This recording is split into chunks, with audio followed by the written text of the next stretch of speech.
So what I did was I went through all of the equations that we learned last year, and on your table of contents or your blank sheet of paper, whichever one you have, we're going to write the equation, and then we're going to go to our equation dissector, where we're going to write down the equation that we're doing, break it apart, and solve one problem. So you have it for reference. Okay? So the first equation on our equation list is Boyle's law. Right here. Boyle's law. Boyle's law is an investigation of pressure and volume, and we found that pressure and volume were inversely proportional to each other. We found Boyle's law is they are inversely proportional. As pressure increased, volume decreased. And when we compared an initial system to a final system, we can set them equal to each other. So Boyle's law is P1V1 equals P2V2. And we see that is discussed on page 184 of your textbook. P1V1 equals P2V2, discussed on page 184 of your textbook. Okay.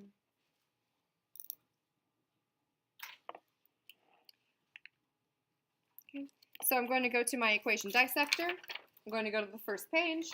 I'm going to write down my name in case it gets lost. This is chapter 5, gas laws, and I am solving equation number. For me, this is equation 1. For you, it's whatever equation number you're on. So if you're starting over on a new sheet of paper, it's equation number 1. Make sense? Okay, the equation in variable form is P1V1 equals P2V2. It is on page 184 of my textbook. P1V1 equals P2V2. It's on page 184 of my textbook, which is in chapter 5. And here I'm going to identify each variable and the unit. So P1V1, this is pressure,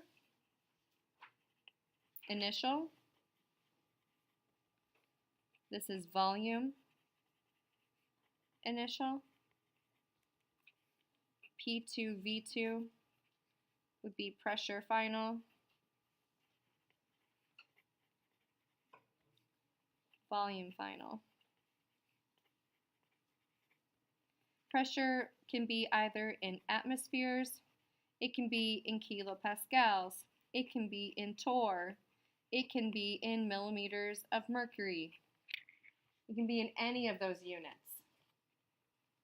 Volume could be in liters, it could be in cubic decimeters, it could be in cubic centimeters, it can be in milliliters. As long as it's the same on both sides of the equation, there are no rules about what units we're using here. It's a proportion.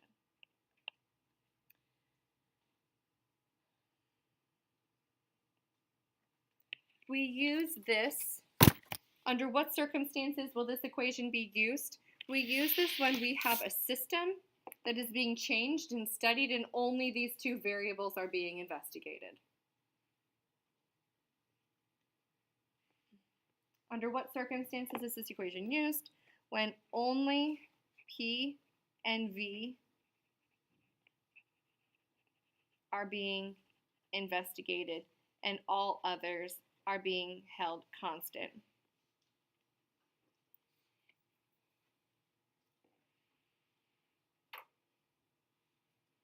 There really aren't any restrictions or special cases that we have to assume about this.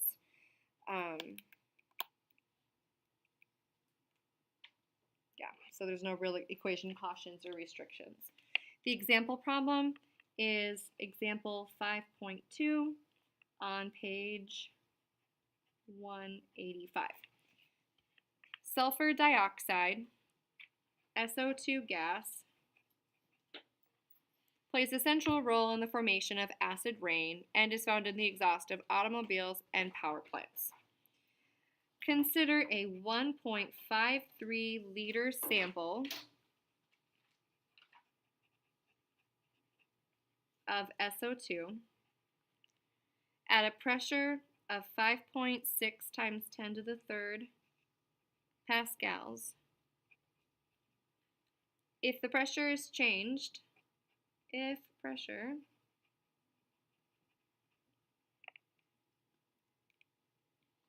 If the pressure is changed to 1.5 times 10 to the fourth pascals at a constant temperature, what is the new volume?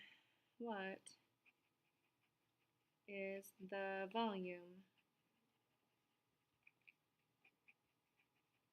Temp is constant.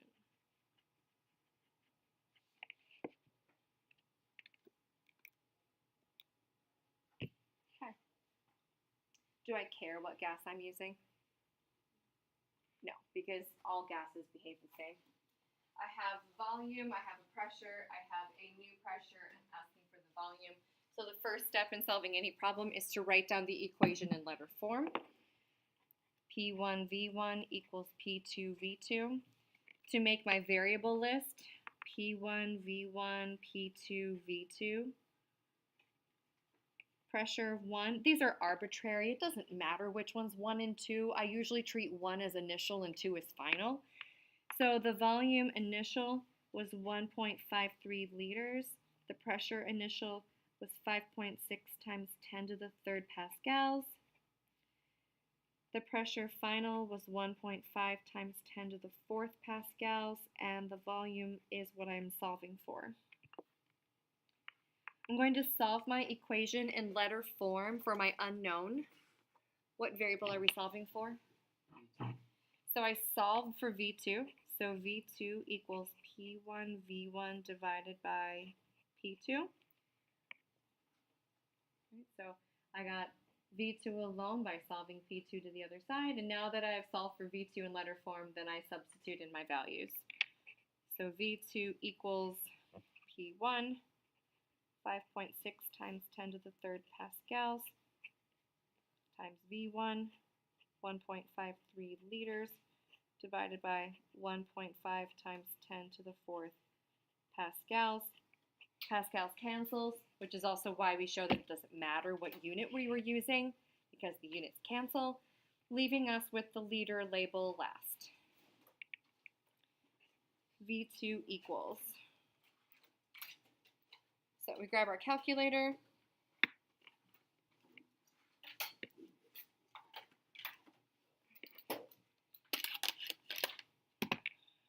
.6 e to the third times 1.53 equals divided by 1.5 e to the fourth.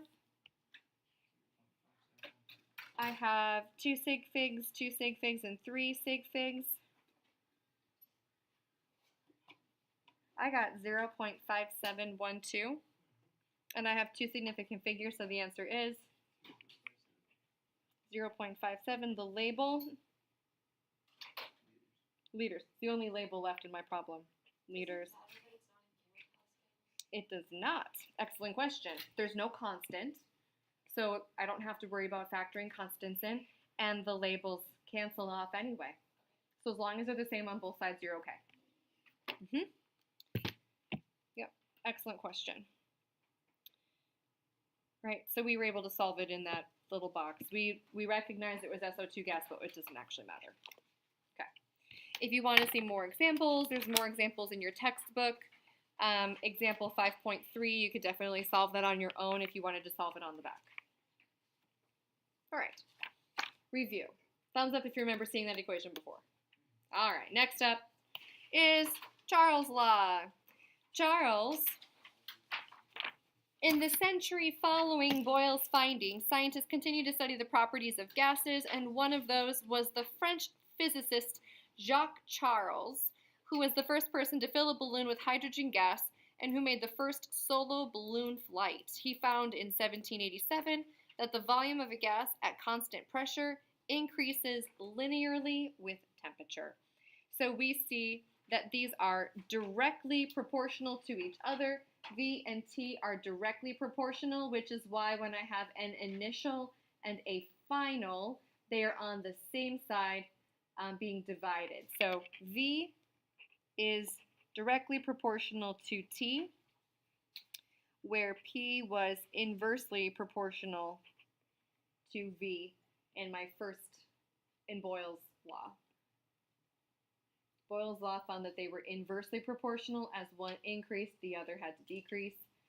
we find in Charles' law that as temperature increases, volume increases, and vice versa. So the little fish guy is our proportion symbol. They're not equal, they're proportionate. So when I have an initial and a final, I have to make sure that the volume and the temperature are being divided by each other because they are changing at the same rate. Okay, so Charles' law. All right, equation number 2. I go to my equation dissector. I flip to my second page. I go to equation number 2. And this is Charles' law. And Charles' law states V1 over T1 equals V2 over T2. We are on page 186 of your textbook, where V1 and T1 are volume initial and temperature initial.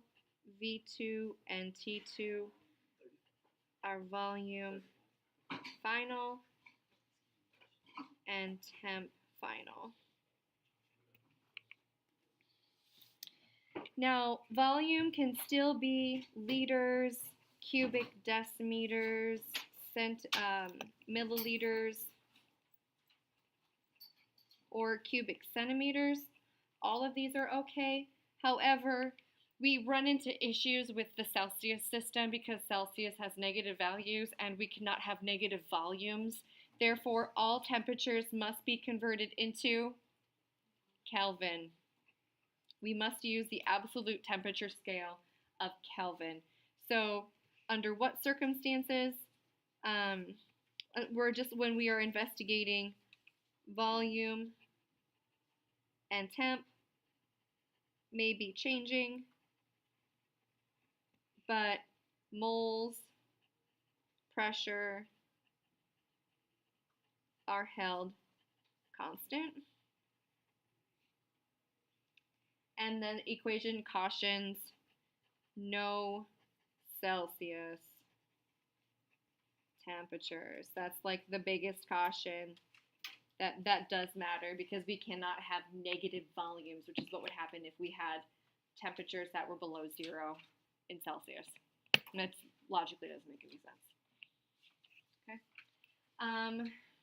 We recognize that volume and temperature are directly proportional, which is why they are on being divided by each other. So as the temperature increases, volume increases. Do you want to solve a problem, or is it enough to say where to find a sample? How familiar are these to you guys? Pretty familiar? Okay, all right. So if you want to solve an example problem 5.4 on page 187, if you feel like you would need to see an example, then that's what I would encourage you to do on your own. But if we're confident with it, then we're just going to move on to the next one. Okay? All right. Equation number 3 is the combined gas law. That's just where we took pressure, volume, and temperature all together. P1, V1, T1 equals P2, V2, T2, initial and final. And that's the combined gas law. Your book doesn't do a combined example. They look at Avogadro's law as its independent law, which is also true. Increasing moles of a gas increases the volume of the gas. But we did learn last year about the combined gas law, P1, V1, T1, P2, V2, and T2. Okay, so all we're going to really do for the combined one is write that down to recognize that if you are changing, if you're keeping moles of a gas constant, that you can just use P1, V1 over T1. But we're not going to break it down into its own problem. Sound good? All right. And that brings us to the ideal gas law. Hivnert. Ideal gas law. PV equals, there, is that better? PV equals nRT. And we are on page 189 of chapter 5. When we consider the three laws that describe gas behavior, Boyle, Charles, and Avogadro's law, these relationships show that the volume of a gas is dependent upon pressure, temperature, and moles of gas present. And when we solve and isolate for them, we see that volume is equal to a constant times temperature, moles, and pressure. And we can derive the ideal gas equation. All right. So next equation, this is equation number 4. It is PV equals nRT, the ideal gas equation. It is on page 189 of your textbook, where pressure, volume, N, R, and T. P is pressure,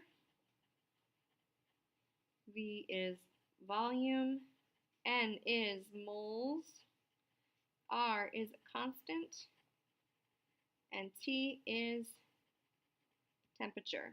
Temperature must be in Kelvin, moles is moles, volume has to be in liters, and pressure is either in kilopascals or ATMs. Or technically, there's one other unit it can be in. It can be in joules. Where is that at?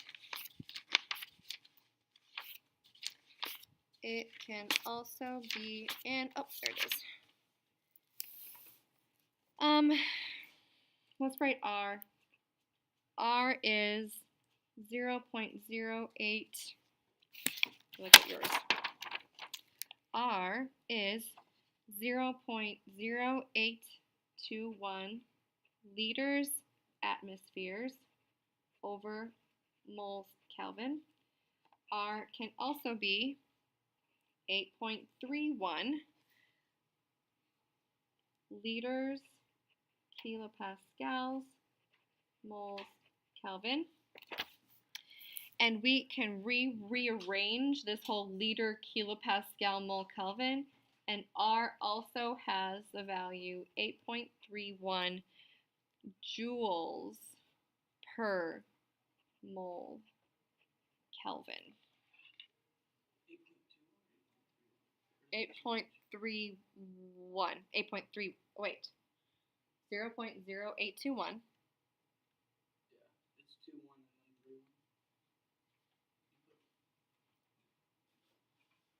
Yes, it's 2, 1, and then 3, 1. Yeah, because they're different. We're going from atmospheres to kilopascals. So yes, it's not just a power of 10 difference. It's actually a different number. Sorry, I thought I was saying something wrong, but no. Yeah. So, and then we're rounding. If you look in your textbook, it shows 4 significant figures, and we only give you 3, and that's not a big deal. Okay. But this is going to be this value right here, that R also has this energy unit with it too, may be important depending on what the question is asking.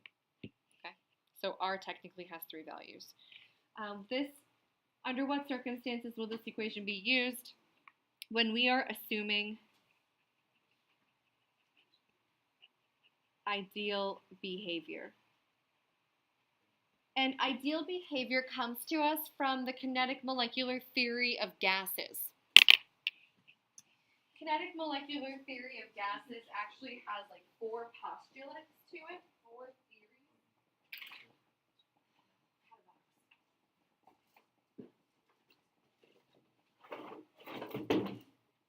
We're gonna try this.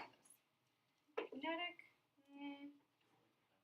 Oh, I needed those kicker. I had. Well, okay, I'll show it to you tomorrow, I guess.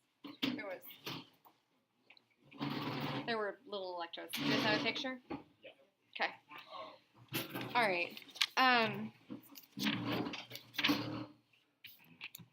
We are going to write the postulates of kinetic molecular. So when we say that it's behaving ideally, we're saying that it follows the postulates of the kinetic molecular theory. And kinetic molecular theory is just how we describe the behavior of solids, liquids, and gases.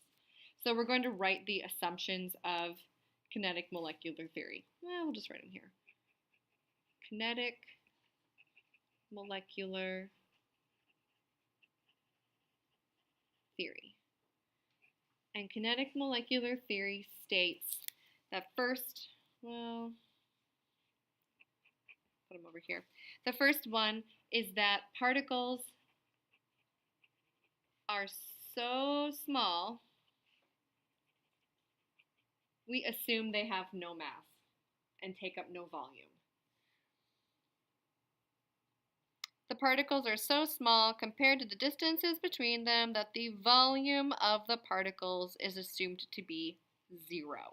Particles are so small that their volume is 0, which we know isn't true. We obviously know that they do have a volume, but we just ignore it because, relatively speaking, like the mass of an electron, it exists, but relatively speaking, it doesn't matter. Okay? So the first postulate of kinetic molecular theory is that the volume of gases is negligible. The second postulate of kinetic molecular theory is that particles are in constant motion.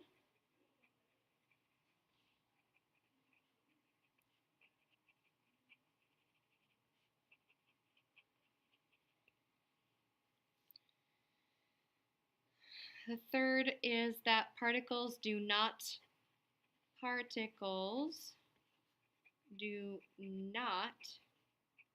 interact with each other, which we also just learned about intermolecular forces. So we know that that's not exactly true, that molecules do. If they're cool enough and slow enough, they do have induced forces. All right, and the last part is that their kinetic energy, the kinetic energy on average of a collection of gas particles is proportionate to the temperature. So the kinetic energy on average of a gas collection, like a sample, is proportionate to its temperature in Kelvin. So increasing kinetic energy increases temperature. Decreasing temperature decreases kinetic energy of a sample. Okay, so of course molecules in real life do have volumes and do exert forces and do interact with each other, but in an ideal world, when we assume gases are behaving ideally, this is the relationship between them is the ideal gas law. Okay, so if you would like to do a problem for ideal gas to review them, your example problems are example 5.6 on page 190 is where you'll find an example problem for the ideal gas law.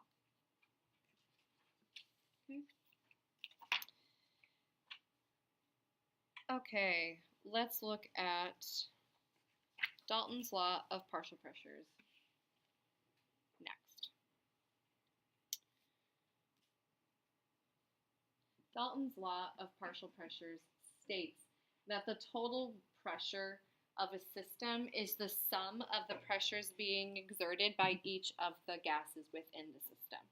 So the total pressure of the air in this room can be calculated if we know the number of moles of each gas present, and we sum each of them independently and we add them up, we would have the total pressure. So because the identity of the gas does not matter, and that all gases are assumed to behave ideally, the sum of all of the gases is the total pressure of the system. Dalton's law of partial pressures.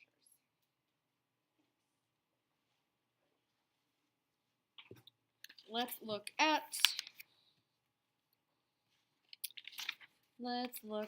and he is on page 199. John Dalton gave us what? Yes, Jason? Dalton's atomic theory. Very good. So in addition to Dalton's atomic theory, he also investigated with gases, and in 1803, he gave us this concept of the law of partial pressures. So let's go to equation number 5. Equation number, right? Are we on 5? 5? and it's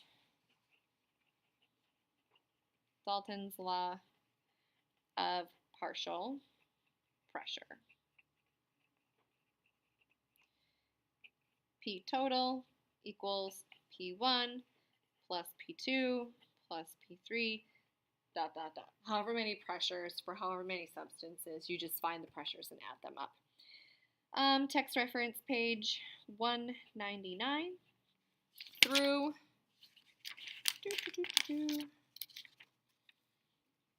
page 203, where pressure can be in anything, right? Usually, though, we're finding information about a gas following the ideal gas. Usually, when you are solving partial pressure problems, you are using the ideal gas equation to do so. We're assuming each of these follows ideal behavior. So keeping that in mind, that means that your pressure units are going to either be in atmospheres or in kilopascals, most commonly. But obviously we can use any pressure value if we're just summing them to find pressure total. But if it's coming from Pivner, you're using either atmospheres or kilopascals. So let's look at an example. We're going to go to page 200 of your textbook if you have your book open. Under what circumstances can we use this? We can use this if gases are behaving ideally and there really are not any equation cautions.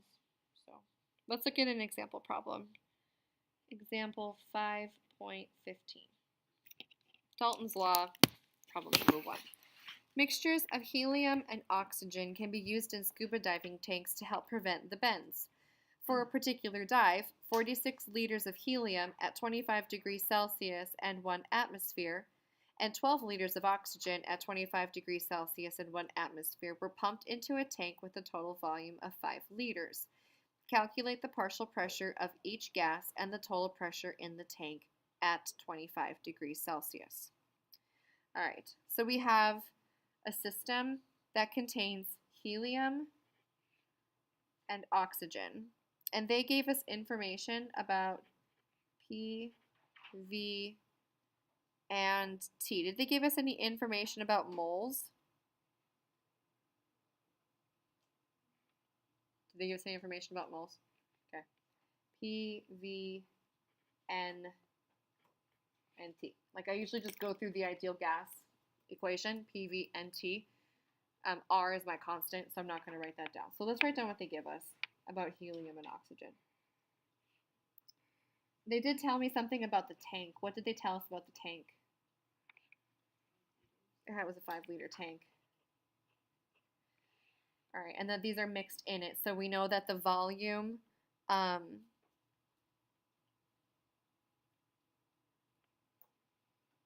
I'll just be quiet. All right, helium. How many what was the pressure of the helium? 1 atmosphere. And oxygen's pressure was also 1 atmosphere. And the volume of the tank was 5 liters. And the temperature, so we're going to leave that blank for a second. The temperature they gave us was 25 degrees Celsius. And we need to convert that to Kelvin. Right? So 25 degrees Celsius plus 298 Kelvin gives, or 273, excuse me. Right, 25 degrees Celsius plus 273 K gives me 298. All right, 298 K, and this is also 298 K. What do they want to know? Calculate the partial pressure. All right. Pressure total equals the pressure of helium plus the pressure of oxygen. So we just need to find the pressure of helium and the pressure of oxygen.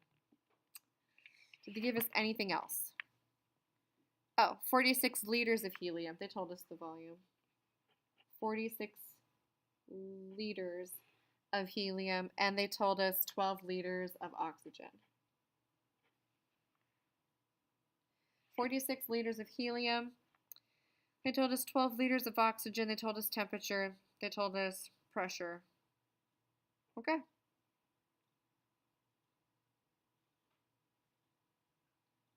All right. So we have PV equals nRT. PV equals nRT. Do we know pressure? Let's look at helium first. Do we know pressure?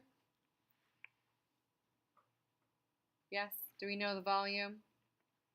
Yes. We don't know N, and we do know T. So what we need to find out is we need to find out how many moles of each of these are present so that we can identify that when they're pumped into a new tank with a volume of 5 liters, we can find out what their new pressures will be. Okay? Make sense?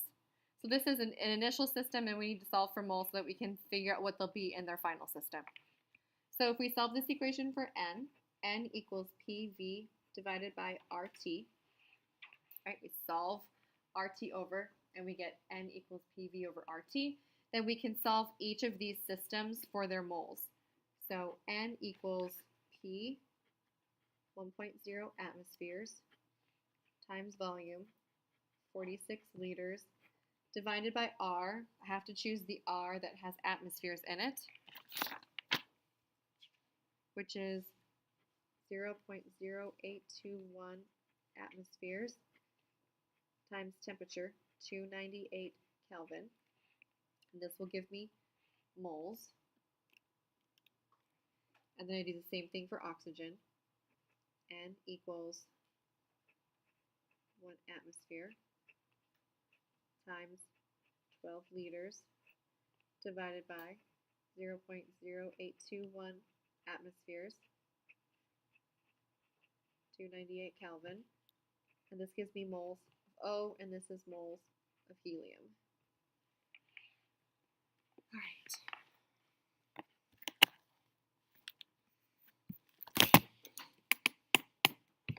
Okay. Grab a calculator. 1 times 46 equals divided by 0.0821 divided by 298. How many moles of helium did you get? 1.88.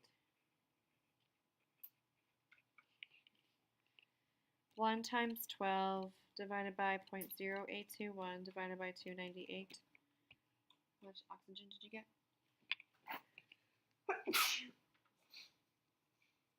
0.49.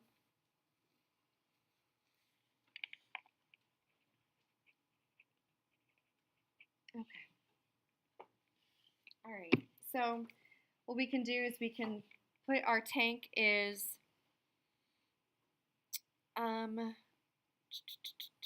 calculate the partial pressure of each gas and the total pressure of the tank.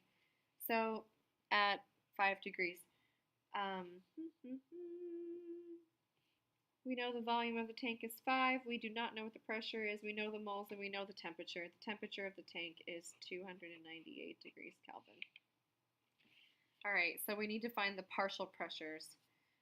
So we just reset up. It's kind of getting to be a mess over here. I'm going to solve it over here. Partial pressure. There are several ways that you could solve this problem, but because they want the partial pressures, we'll find it. So the pressure of oxygen, well, we'll do helium. Pressure of helium is equal to nRT divided by V, where N is the moles of helium, R is the ideal gas constant, T is the temperature, and V is the volume of the tank.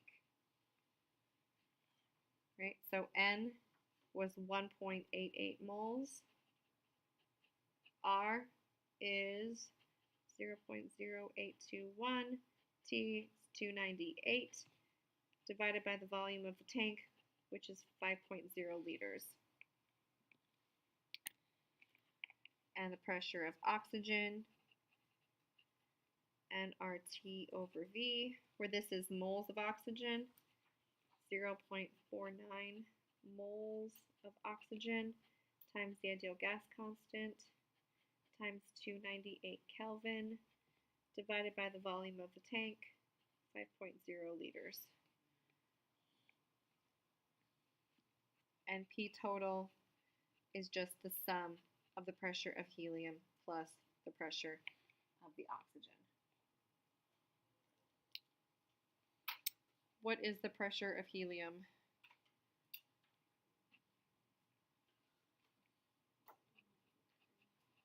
What'd you get? 9.3. Yep. Label? Atmospheres. Good. And do you have pressure of oxygen? 2.4. So the pressure of the tank itself is just 9.3 atmospheres plus 2.4 atmospheres. So 9.3 plus 2.4 is 11.7.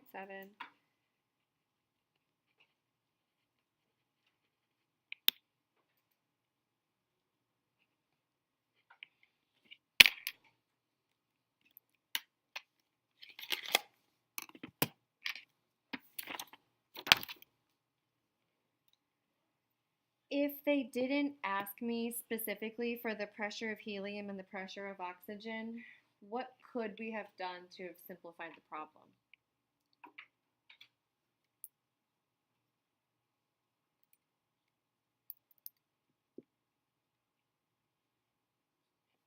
Tori, give me a thought.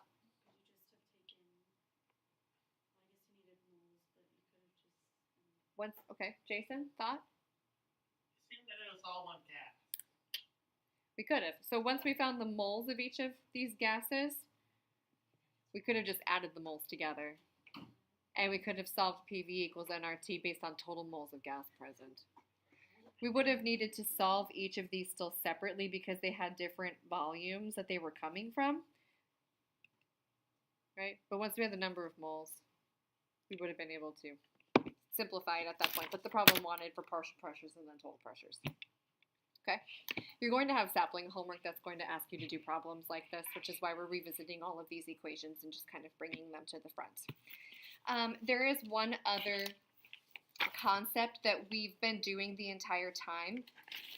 Let's go to the back of, I'm just going to pick the back of a sheet of paper. I'm going to just do the first page. I'm on the back of my equation 1. Equation 1. And that's just reviewing the concept of gas stoichiometry, which is just stoichiometry. Like, there's nothing really scary or unusual about gas stoichiometry except that it's stoichiometry. Okay, so stoichiometry is where we use train tracks to show how we convert from one substance into another substance, and we did that using the mole map. So if I have mass of a substance and I want to convert to moles of a substance, which factor do I use to convert from mass to moles? I have grams of something and I want moles of something. What do I use to convert? Molar mass. All right. Okay, there you go. So I use molar mass and I find this on the periodic table. If I want to convert from moles into items too small to see, give me examples of items too small to see. What can I be talking about? Formula units and ions. Very good. Formula units, ions, atoms, molecules, right? Nothing special about molecules except I didn't make my box big enough. All right. And I know a value that helps me convert between moles and formula units and ions and atoms. What is this conversion factor? There. Avogadro's number. You got it. Number Avogadro. 6.02 times 10 to the 23rd items too small to see in 1 mole. Quit focusing. All right. And then I can also convert to the volume of a gas. And we call this, well, we just have called it, a box on our mole map, but it actually has a fancy name. The volume of a gas is called a molar volume, which is just the volume of 1 mole. It just sounds funny, right? But it's a molar volume, okay? And what is the conversion factor for a molar volume? All right, so if a gas is behaving ideally, 22.4 liters will be 1 mole of a gas. And that came from experimentation, and the molar values are all listed on page 195. Molar volumes for various gases, and this is at STP. where STP is standard temperature and pressure.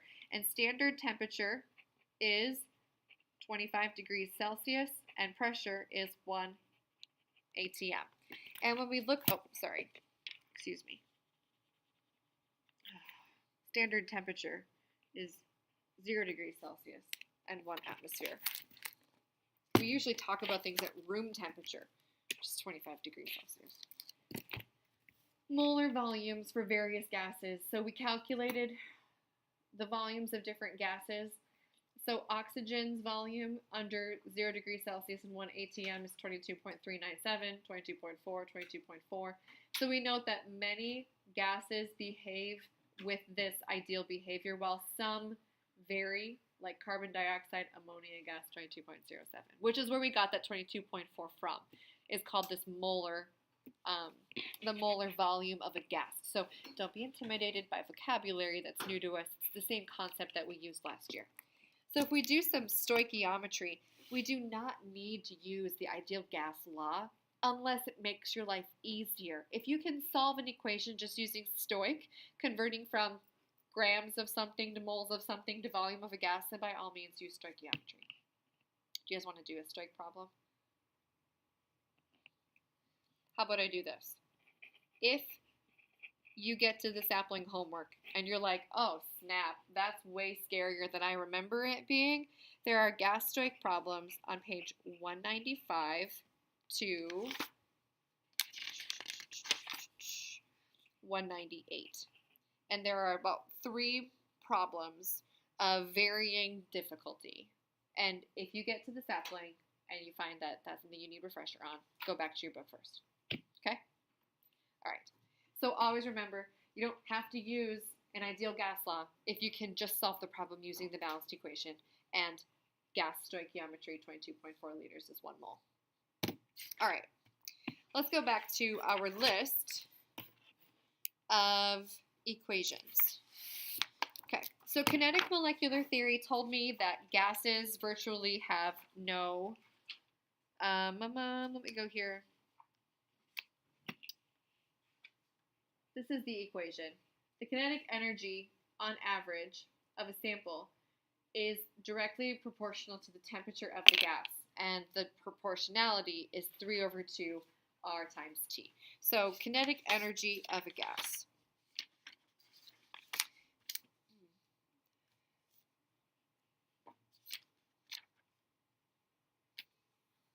All right. So if we take the ideal gas law predicts that the volume of a gas at a constant temperature and pressure depends directly on the number of gas particles present. And from this, we can derive the ideal gas law. So it goes through deriving the ideal gas law. But then if we think about what Kelvin means, so in order to derive the temperature scale for Kelvin, they measured the kinetic energy. So this is a measurement of kinetic energy, and this is a measurement of temperature. And so and we are always investigating gases. So as we decrease the kinetic energy of a gas, we see that we get this linear progression down. But as the kinetic energy of a gas decreases, it changes from being a gas into being what state of matter?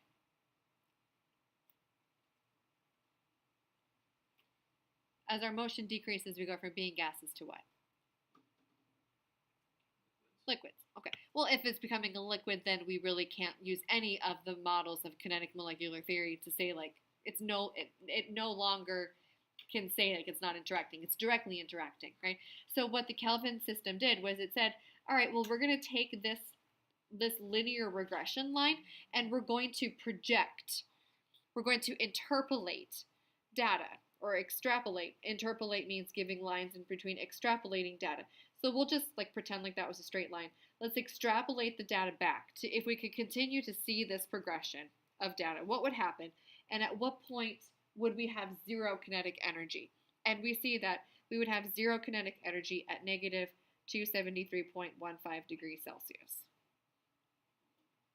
What's significant about that number? Jason, sorry. That's negative division of a constant you add to the Celsius temperature to convert it to Kelvin. Awesome. Which is, what value do we give that on the Kelvin scale, Tori? That's 0. You got it. So we got that number by trying to take this behavior of a gas, and as soon as it becomes a liquid, we just extrapolated the data line. We connected it until it hit the temperature, and then we said, okay, no kinetic energy now means that we have 0, and this number becomes 0 on the Kelvin scale, which is why there are no negative values. There's no motion, and we have never hit 0 on the Kelvin scale. So when we think about that connection between temperature and kinetic energy, this is the slope of that line, right? That constant that helps us make that connection. So if you're asked about the kinetic energy of a gas and we're talking about temperature, this is the relationship that shows us those two. 3/2 times R, where R is the ideal gas constant and T is temperature in Kelvin. So we can, that is equation 6. Kinetic energy average 3/2 times R times T, and this is page 210, and it is the meaning of temperature. When we say temperature, we're really talking kinetic energy, and the connection between temperature and kinetic energy is this constant, where R is the ideal gas constant and T is the temperature in Kelvin.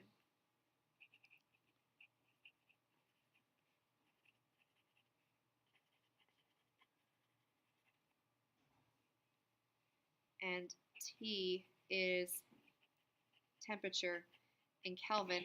And because we're talking about energy, what is the unit of energy? Joules. You got it. Kinetic energy is, KE is kinetic energy. This is measured in joules, and so therefore we're going to need to choose the ideal gas constant that had the label in it of joules, which we said was the 8.31 joules mole Kelvin. One other thing to note, that joules also, if we define joules, let's define this. 1 joule equals, I want all of the units of a joule. Just, let's look. 1 joule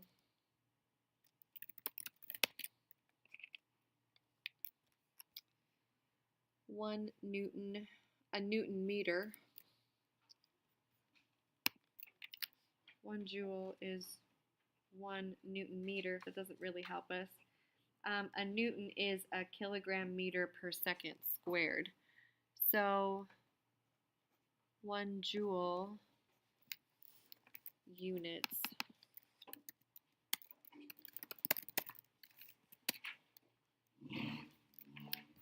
One joule is 1 kilogram meter squared per second squared. 1 kilogram meter squared per second squared, or 1 Newton meter.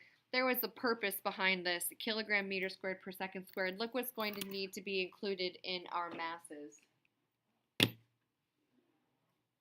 What will the mass have to be in? Kilograms. But we don't typically work in kilograms in chemistry, which is why I'm breaking this apart to point out to you that your mass values are going to be in kilograms at some point in your equation. If you have to convert from grams, you have to get into kilograms before you can use it, or vice versa. All right. And this brings us to the... Lab ideas sometime today. Okay. You then. All right, guys. So we're talking about the velocity of these particular things. So kinetic energy, Ke. What's the kinetic energy equation? Kinetic energy is 1/2 mv squared. All right, sweet. So if we're talking about kinetic energy of particles moving, then we're actually determining their kinetic energy based off of their velocities, right? Because they're particles, they're gases moving, colliding, and doing all of this motion. So if we want to talk about the velocity of them, then we actually talk about their root mean squared velocity. All right, so root mean squared velocity. We're on page 210 of your textbook. In the equation from the kinetic molecular theory, the average velocity of the gas particles is a special kind of average. The symbol u squared with a line above it means the average of the squares of the particle velocity. The square root of u squared is called the root mean square velocity and is symbolized by URMS. I was always just taught VRMS. So we're talking about velocity. Velocity, root mean squared. So this is like how fast, on average, are these particles in my gas sample, right? So if I have a sample of gas and I were to calculate, this is like particle distribution of them, I would get some distribution of particles, and this would be their kinetic energy. And if I said what is the average of them, I need a special mathematic way of finding this distribution because it's not like I just can't average it, right? So if I said what is so this is the distribution, this is the kinetic energy. I said what is the velocity, the root mean squared velocity of these particles? That's what this is, velocity, root mean squared, right? So we're talking about the average velocity of these particles in this distribution where the distribution is not, where it's just very complex. So this is 3RT over M.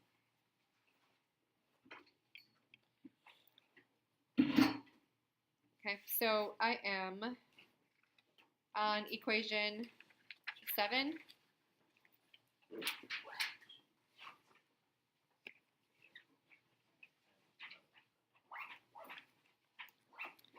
Equation number 7, this is, what's that? So I videotaped, and I'll post the YouTube link to Schoology, so you can watch it in 2 times speed. Right, whatever. So we've done 5, 6, right? And then 7? We've done, yeah, we're on equation number 7. All right, velocity RMS equals 3RT divided by capital M square root. Text reference, page 210. And this is the root mean squared velocity. And don't be intimidated by the fact that your book uses this U RMS, but it's the only book I've ever seen to use U. We've always used V in all of my classes, so don't be intimidated, right? It's just velocity. So let's break this up. We've got V RMS. This is the root mean square, which is a fancy math term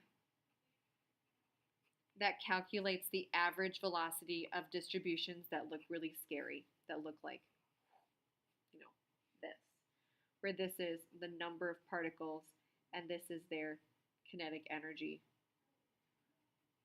And we're finding that distribution underneath it, okay? So R is the ideal gas constant. T is temperature. What will the units on temperature be? Kelvin. And M is a capital M, which is not molarity and it's not mass. Capital M just has different units. Capital M is the mass of 1 mole of gas in kilograms. Capital M is the mass of 1 mole of whatever the gas is that we're investigating, and the mass must be in kilograms because we're talking about kinetic energy, and kinetic energy is in joules, and joules has the unit of kilograms in it. Okay? Sound good?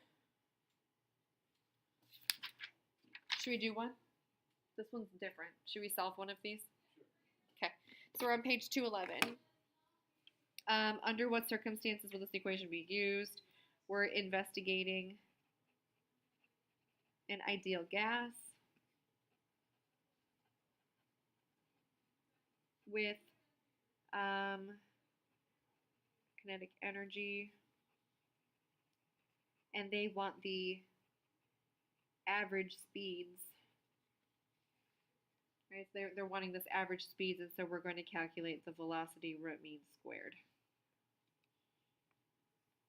All right, example problem. Example 5.19, page 211. Calculate the root mean squared velocity for the atoms in a sample of helium. What is velocity RMS is equal to what for a sample of helium gas at 25 degrees Celsius?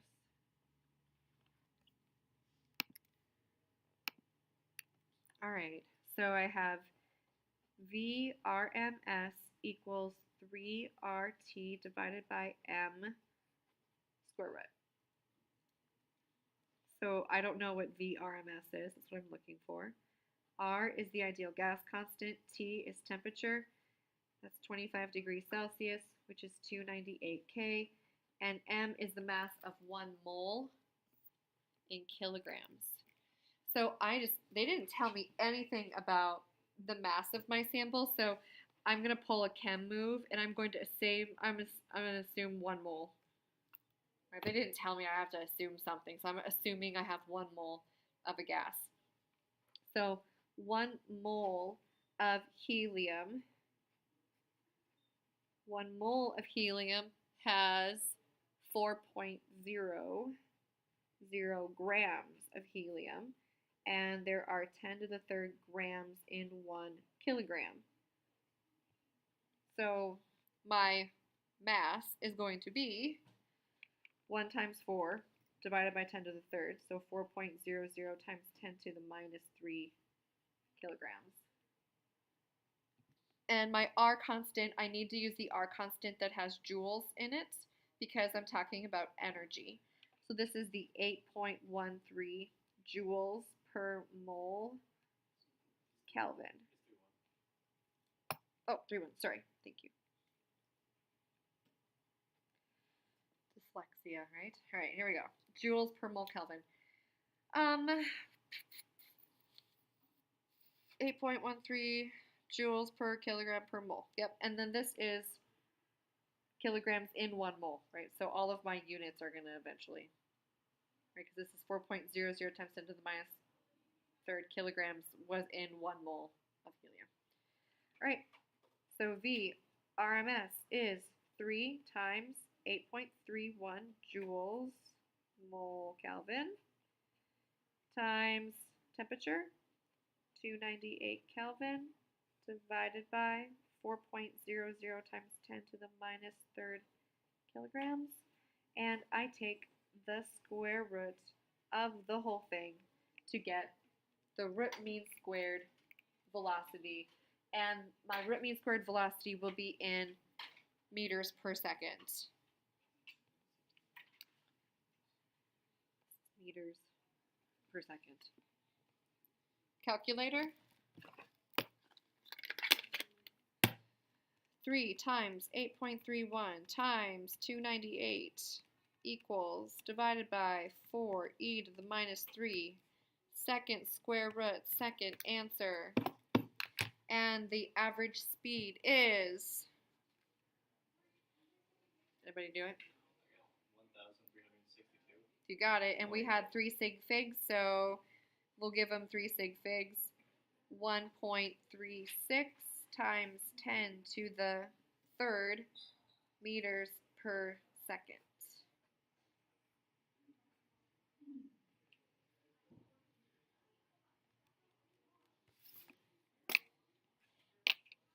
And that means there are really only 3 other laws that we need to talk about. It's really a review, right? Boyle's Charles combined ideal stoic. Dalton's law we introduced last year as well. We redefined temperature in terms of kinetic energy. We thought about the average velocity of these things by doing the root mean squared velocity. So root mean squared velocity is a special kind of average because our distribution of speeds is so very, well, it's just not like something we've ever dealt with before, and in the numbers that we haven't ever dealt with before. Right. There is a sapling homework assignment for this as well.